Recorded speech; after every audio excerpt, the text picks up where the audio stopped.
American dollar સામે ભારતીય રૂપિયો 96.6 ની નીચલી સપાટી સુધી પહોંચી ગયો છે। વૈશ્વિક આર્થિક સ્થિતિ મજબૂત ડોલરને કારણે ભારતીય કરન્સી પર દબાણ આવી રહ્યું છે। ક્રૂડ ઓઇલના વધતા ભાવ અને આયાતના ભારણને કારણે રૂપિયો ગગડી રહ્યો છે। આર્થિક સ્થિતિ પર ચિંતાના વાદળો છે। રૂપિયો ગગડતા મોંઘવારી વધવાની આશંકા। અર્થશાસ્ત્રીઓના મતે આયાત ઘટાડવાથી ઉત્પાદન વધારવાથી રૂપિયો ફરી મજબૂત બની શકે।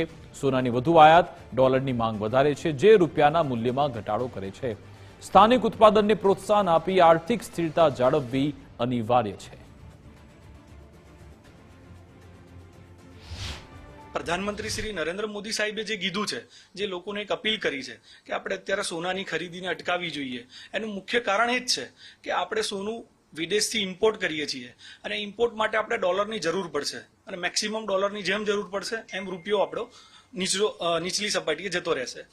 જો એ અપીલને આપણે માન્ય નહીં રાખીએ અને એ અપીલનું આપણે અવગણના કરીશું તો ક્યાંક આપણે આપણા રાષ્ટ્રના હિતનું કામ નહીં કરીએ અને ડોલર મને એવું લાગે છે કે 100 રૂપિયા બી અડતા વાર નહીં થાય।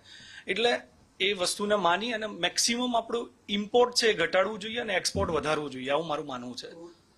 ક્રૂડમાં એવું છે કે જે ઓઈપીસી છે એમને પણ અત્યારે પ્રોડક્શન ઓછું કરી નાખ્યું છે।